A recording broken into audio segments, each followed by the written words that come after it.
L'info du jour avec aujourd'hui Isabelle Monsénégo, candidate aux élections municipales sur Courchevel avec la liste Pour Courchevel, Traditions et Ambitions. Depuis dimanche, votre liste définitive est diffusée sur notre site radiocourchevel.com dans la rubrique spéciale municipale 2020. Et nous allons voir comment elle se compose dans un instant. Mais auparavant, vous avez commencé cette campagne à l'automne dernier en étant, il faut bien le dire, peu connu des habitants de Courchevel, Isabelle Monsénégo. Vous avez depuis battu le terrain avec vos colistiers.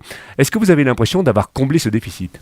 Bonjour Roland-Claude. Effectivement, je suis partie très tôt parce que j'étais inconnue de beaucoup de Courchevellois. Je ne pense pas que la durée de la campagne et la durée du travail en amont de la mise en place d'un programme soit un handicap, bien au contraire. J'aime bien anticiper les actions que je mène dans ma vie et pour parvenir à maturité d'une décision de me présenter à la campagne municipale de Courchevel et constituer une liste, eh bien, il m'a fallu du temps et de la réflexion. Depuis l'automne, vous y avez passé tout votre temps et notamment d'ailleurs pour finaliser votre liste qui n'a pas été chose aisée comme d'ailleurs pour les autres candidats. Effectivement, ça n'est pas aisé de trouver 23 personnes compétentes et motivées dans un esprit de transparence que je veux insuffler à ma campagne, à ma liste. J'ai quand même, dès le départ, eu le soutien de Lucien Cordel. Alors Lucien Cordel, on va y aller tout de suite, il est donc numéro 2 sur votre liste. Voilà, il est un spécialiste de la gestion et des finances. Sophie Cré est une spécialiste des marchés publics, mobilité, elle est magistrat en disponibilité. Alors Sophie Cré que vous avez positionné troisième, mais juste 2 mots sur Lucien Cordel, vous l'avez mis en deuxième position. On peut imaginer qu'il aurait comme poste les finances ? Ah oui, bien évidemment. Chacun est venu avec des compétences, donc il ne fait pas mystère que chacun va travailler dans ses compétences. Sophie Cré donc en numéro 3. Sophie Cré en numéro 3, magistrate en disponibilité, professeure dans les marchés publics. Ensuite, en numéro 4, Romain Bourguignon, qui est au tourisme et développement économique. Patricia Bérard à Lemose, qui habite Champétel pour tout ce qui est travaux et voiries. Et Jean-Claude Chiche pour le développement culturel et artistique, mais aussi, puisqu'il habite au Buisson et que j'ai identifié un problème d'accessibilité dans les hameaux et villages, il sera en charge, si nous sommes élus, de cette accessibilité dans les hameaux et villages. En 7e position, vous avez mis Véronique Duc-Lamure. On peut imaginer qu'elle aurait quelle prérogative ? Les sports, le domaine skiable, la montagne. J'ai mis juste derrière Olivier Fosbur pour faire un pôle sport parce qu'il est passionné de cyclisme, de VTT et que cette matière est évidemment très importante pour nous. Alors on est d'accord, les 7 premiers, enfin du moins les 6 après vous, sont ceux qui seraient logiquement les adjoints. C'est tout à fait ça. Les adjoints sont de 2 à 7.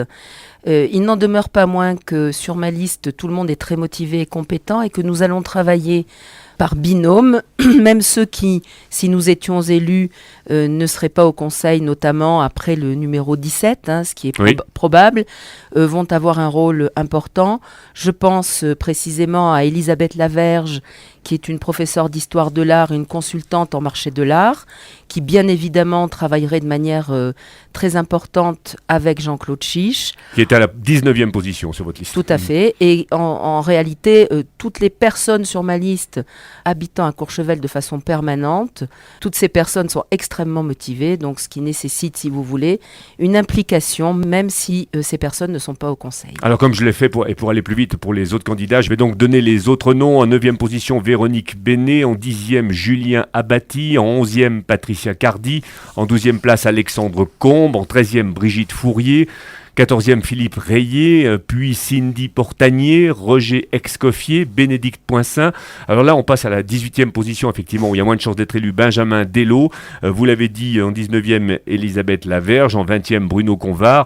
Florence Carcassonne en 21e. En 22e, Étienne Ouiplier. Et en 23e, Christine Jean Discours, dit Cindy, vous l'indiquez. Je disais à l'antenne, il y a quelques jours, il y a une centaine de personnes qui s'est inscrites sur les listes électorales les dernières semaines.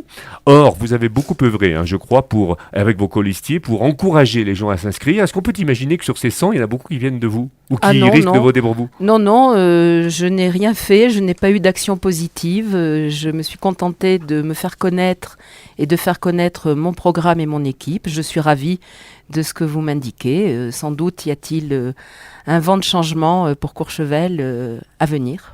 Vous étiez présente à la réunion des socioprofessionnels de l'association Courchevel 2025. Alors il faut rappeler à nos auditeurs qu'elle portait globalement sur le fonctionnement de Courchevel Tourisme et de l'avenir de la promotion et de la commercialisation de la station. Alors vous n'avez pas dit grand-chose à cette réunion, mais vous avez pris beaucoup de notes, j'ai vu. L'objet de cette réunion n'était pas que je prenne la parole, c'était une réunion de Courchevel 2025. Il me semblait normal, en ma qualité de candidate, de m'informer de ce qui se disait et de la tendance qui se dégageait. Comme je vous l'ai, je crois, déjà dit, pour moi, Courchevel 2025, c'est une réaction légitime à un office du tourisme qui était assez vacant, si on peut le dire comme ça. Vous le savez maintenant, si nous étions élus, Sébastien Mérignard reviendrait travailler. Je le précise pour nos auditeurs, Sébastien Mérignard qui était donc le directeur de Courchevel Tourisme durant 1 an et demi. Je me suis retournée vers lui parce que les socioprofessionnels m'ont donné de lui une image extrêmement positive. Et donc, ce que j'ai entendu à Courchevel 2025 me rassure et à la fois, je souhaiterais compléter ce qui a été dit. Il a été dit que précédemment, la mairie, dans le cadre de l'EPIC, le maire avait un rôle prédominant en indiquant une devise qui n'est absolument pas la mienne, c'est qui paye commande. Je ne souhaite pas, si j'étais élue, qu'une association fasse la même chose, c'est-à-dire qu'une association paye et commande. Je souhaite que nous travaillions à l'Office du tourisme de façon paritaire, mairie et socio-professionnelle, parce qu'en unissant nos forces, nous avons des chances d'y arriver. En divisant nos forces, nous n'avons aucune chance d'y arriver. En tout cas, à l'aune de cette réunion, vous avez pu constater que le problème était complexe et qu'il ne va peut-être pas se résoudre au simple choix d'un directeur. Il ne va pas se résoudre au simple choix d'un directeur, mais l'avenir de Courchevel Tourisme n'est pas dans Courchevel 2025. On ne peut pas faire un transfert de cotisation à une association qui n'a aucun moyen pour les utiliser, pour développer.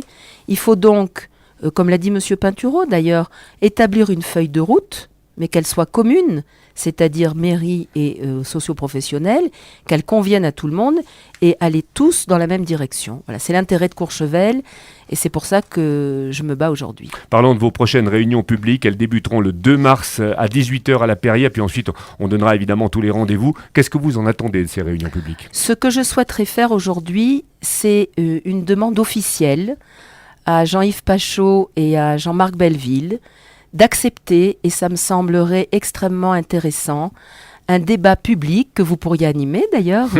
Oui, vous l'avez déjà évoqué plusieurs reprises.